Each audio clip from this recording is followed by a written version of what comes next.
mutilés, éborgnés, défigurés, subissant quotidiennement la violence symbolique et sociale imposée par les politiques gouvernementales, c'est désormais dans leur chair que sont frappés de nombreux gilets jaunes.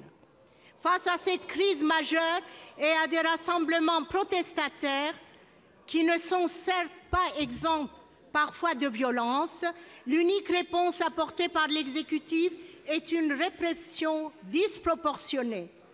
Plus de 5600 interpellations et gardes à vue, plus de 1000 condamnations. On recense environ 3000 blessés, dont 94 graves. Les violences policières vont crescendo avec l'usage d'armes toujours plus dangereuses, grenades de désencerclement, flashballs et autres LBD 40, sans oublier le tabassage et le gazage quasi systématique. C'est vrai, c'est pour ça que ça vous énerve. Voilà. Dernier cas en date. Vous vous taisez quand même, non? Bon. Dernier cas en date. Olivier, père de famille de 47 ans, pompier volontaire, manifestant pacifiquement avec son épouse le 12 janvier à Bordeaux, touché à la tête par un tir de flashball. Il est dans le coma. Quand on sait qu'en principe, seuls les torses et les membres inférieurs peuvent être visés par les policiers.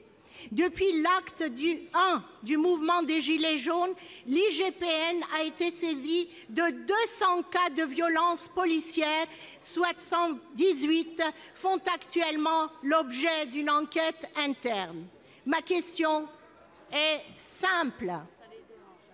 N'est-il pas temps de mettre un terme à cette répression d'une brutalité intolérable et d'interdire, comme le préconise le défenseur des droits, l'utilisation d'armes non létales par les forces de l'ordre?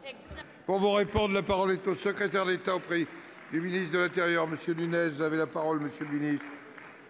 Monsieur le Président, Mesdames et Messieurs les sénateurs, Madame la sénatrice Benbassa. D'abord, le contexte, je tiens à rappeler le contexte dans lequel se déroulent les manifestations auxquelles vous faites allusion, un contexte de manifestations qui ne sont jamais déclarées, jamais encadrées, avec des manifestants qui, pas parfois, mais très souvent, s'en prennent de manière extrêmement violente et agressive aux policiers en leur jetant divers projectiles, et beaucoup nous disent qu'ils ont le sentiment plutôt qu'on cherche à les tuer. C'est dans ce contexte-là que s'organise et qu'est prévue la riposte policière, Madame la sénatrice, et uniquement dans ce contexte-là, quand il y a des agressions ou quand il s'agit de disperser des attroupements violents. Et ce contexte, il est extrêmement encadré, et vous le savez très bien, la riposte des policiers, elle est toujours proportionnée, elle se fait avec ce qu'on appelle des armes intermédiaires, dont les conditions d'utilisation sont très encadrées, très contrôlées, très surveillées. Ce ne sont pas 200 plaintes dont a été saisie l'IGPN, mais ce sont 81 enquêtes judiciaires qui ont été ouvertes pour des suspicions de violences policières.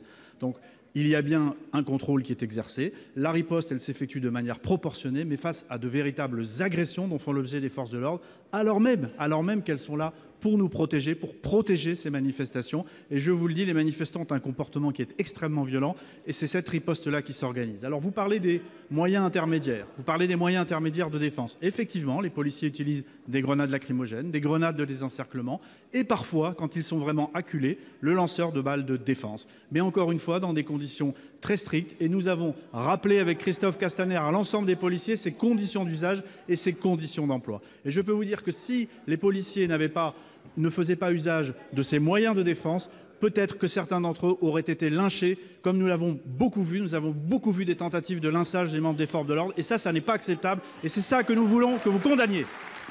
Merci, monsieur le ministre.